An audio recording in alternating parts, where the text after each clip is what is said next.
এটি সাধারণ কোনো কার রেসিং নয়। এখানে নেই কোনো দামি ফেরারি বা মার্সিডিজ, বরং দৈনন্দিন কাজে ব্যবহৃত লন মোয়ার বা ঘাস কাটার যন্ত্রই এখানকার রেসিং ট্র্যাকের রাজা। এটি আসলে ব্রিটেনের ঐতিহ্যবাহী লন মোয়ার রেসিং। সাসেক্সের আর্ডিংলিতে রবিবার শুরু হয়েছে এই প্রতিযোগিতার ৫৩তম আসর। নিরাপত্তার জন্য যন্ত্রগুলোর ব্লেড খুলে ফেলে সেগুলোকে বিশেষভাবে তৈরি করা হয়েছে রেসিংয়ের জন্য। অন্য সব রেসিং থেকে এটি আলাদা, কারণ খুব অল্প খরচেই যে কেউ অংশ নিতে পারেন এই প্রতিযোগিতায়। এপ্রিল থেকে অক্টোবর পর্যন্ত মোট ১১টি ইভেন্টে চলবে এই গতির লড়াই। It's so much fun. Sun shining, everyone's messing around on lawnmowers. You couldn't think of anything better. I've done a lot of motorsport over the years, motocross, road cars. This is really cheap, entry level. Doesn't cost a lot of money if you don't want it to, and it's brilliant fun. প্রতিযোগিতাটি মূলত ৩টি ভাগে বিভক্ত। Group 2-তে থাকে সাধারণ ride on mower, group 3 এর রাইডগুলো অনেকটা বগির মতো দেখতে, এবং গ্রুপ 4-এ ব্যবহার করা হয় ট্র্যাক্টরের মতো শক্তিশালী যন্ত্র। রেসিং ট্র্যাকে নিরাপত্তা নিশ্চিত করতে রয়েছে বিশেষ নিয়ম। নবীন চালকদের পড়তে হয় লাল রঙের বিশেষ বিব, যাতে অভিজ্ঞরা সহজেই তাদের পাশ কাটিয়ে যেতে পারেন। তবে ১২ থেকে ১৮ ল্যাপের এই লড়াইয়ে মূল বাধা হয়ে দাঁড়ায় শারীরিক ক্লান্তি। It's incredibly physical. This is in the British Championship, so they're longer races. You really have to preserve your energy as you go through them. They're about 12 minutes long. So in those last 2 minutes, you're really struggling. And this being the first race of the season, we haven't quite got our race fitness back. এবারের উদ্বোধনী পর্বে group 2-তে Jensen ক্র্যাসওয়েল এবং group 4-এ অ্যালফি Smith নিজ নিজ বিভাগে আধিপত্য দেখিয়েছেন। যান্ত্রিক কোনো বড় পরিবর্তন ছাড়াই এই প্রতিযোগিতায় চালকদের দক্ষতা এবং ধৈর্যই শেষ পর্যন্ত নির্ধারণ করে দেয় বিজয়ীর নাম। কেবল গতি নয়, বরং যন্ত্রের দক্ষতা আর শারীরিক সক্ষমতার এই লড়াই এখন সাসেক্সের গ্রামীণ সংস্কৃতির একটি অংশ। যান্ত্রিক জীবনের ব্যস্ততার মাঝে লন মোয়ার রেসিং যেন বয়ে আনে এক নির্মল বিনোদন।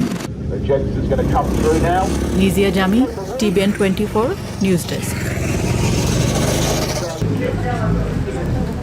দীর্ঘ রাজনৈতিক অস্থিরতার পর বুলগেরিয়ার জনমত আজ 2 ভাগে বিভক্ত।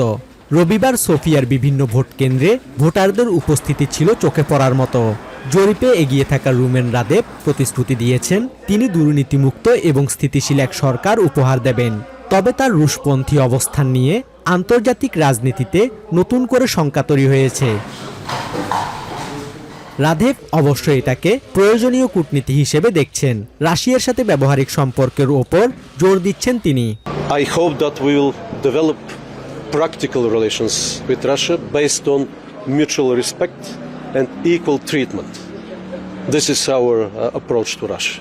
উল্টো চিত্র দেখা গেছে সাবেক প্রধানমন্ত্রী বয়কো বরিসভের বক্তব্যে।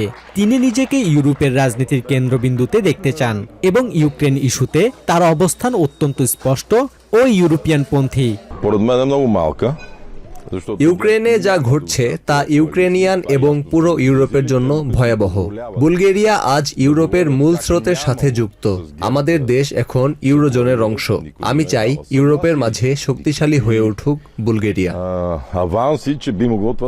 সাধারণ ভোটারদের মধ্যে মতভেদ আরো প্রকট। কেউ কেউ মনে করছেন আমেরিকা থেকে তেল আমদানির চেয়ে রাশিয়ার সাথে সুসম্পর্ক রাখা অর্থনৈতিকভাবে বেশি সাশ্রয়ী। আবার অনেকের দাবি দুর্নীতি থেকে এই অঞ্চলের বের হওয়ার একমাত্র উপায় হলো ইউরোপিয়ান ইউনিয়নের সাথে আরো ঘনিষ্ঠ হওয়া। Basudebnath, TVN 24 news desk.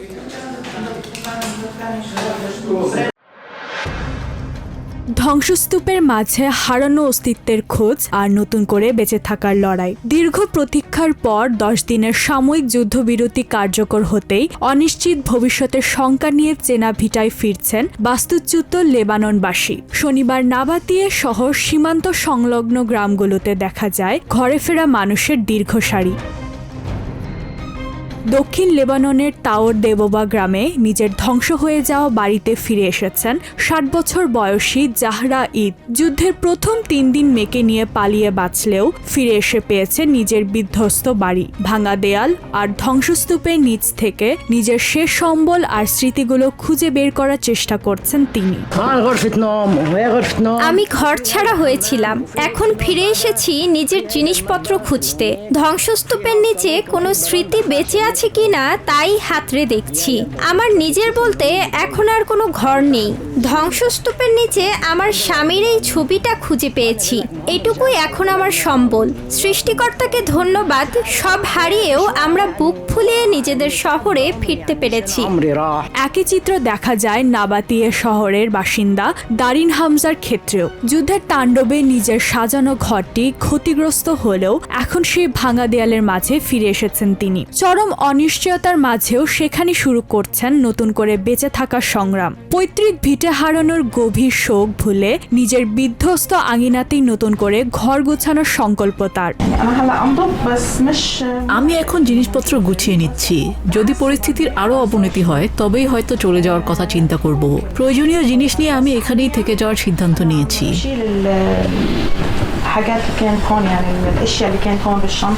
শুক্রবার আমেরিকার পক্ষ থেকে ইসরায়েলি বোমা হামলার নিষেধাজ্ঞার পর এই যুদ্ধবিরতি কার্যকর হয়। লেবানন সরকার একে স্থায়ী চুক্তিতে রূপান্তরের আহ্বান জানালেও হিজবুল্লাহ তাদের প্রতিরোধের অধিকার বজায় রাখার ঘোষণা দিয়েছে। তবে রাজনৈতিক এই মারপ্যাচ ছাপিয়ে হারানো ভিটে আঁকড়ে জীবন পুনর্গঠনের লড়াই এখন দক্ষিণ লেবাননের প্রতিটি ঘরে ঘরে।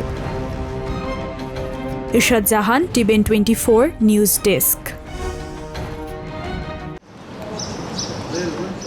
সাধারণত কোলাহলপূর্ণ থাকা উত্তর ইসরায়েলের কিরিয়াত শমোনা শহর এখন স্থবির।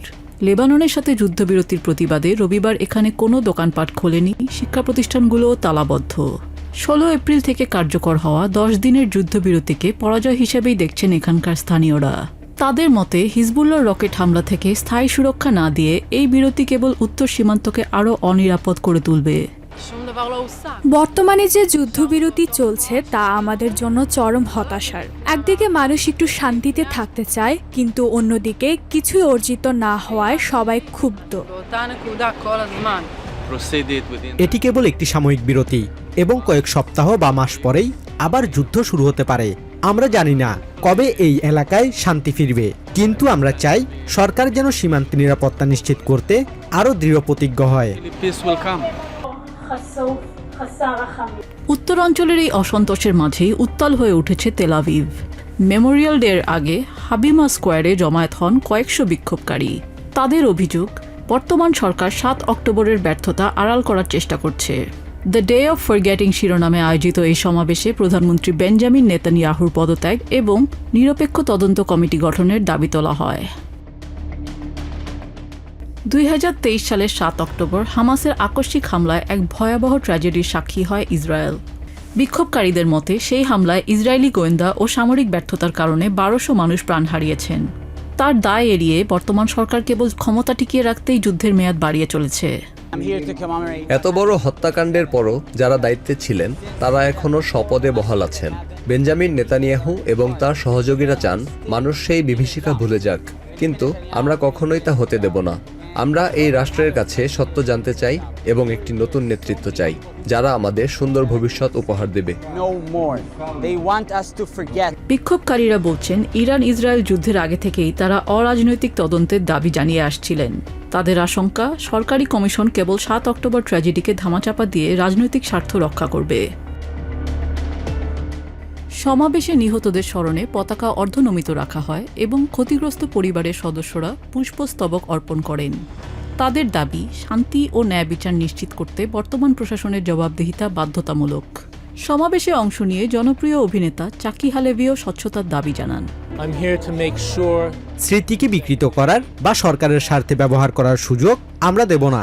আমাদের রক্ষা করতে প্রশাসনের যে চরম ব্যর্থতা ছিল তার উত্তর দিতে হবে। আমরা এমন নেতৃত্ব চাই যারা শান্তি, সহাবস্থান এবং সত্যকে বিশেষ গুরুত্ব দেবে। আমার বোন ও তার স্বামীর জীবনের বিনিময়ে আমরা এমন এক ভবিষ্যৎ চাই যেখানে জীবন ও ন্যায় বিচারকে বিশেষ গুরুত্ব দেওয়া হবে। লেবাননের সাথে এই সাময়িক যুদ্ধবিরতি আগামী 26 এপ্রিল পর্যন্ত কার্যকর থাকবে।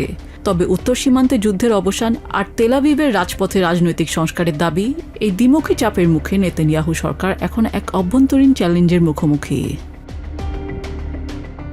Nijiya Jami, TVN 24 news desk. New York থেকে সম্প্রচারিত টিভিএন 24 টেলিভিশন বিশ্বজুড়ে বাঙালির কণ্ঠস্বর।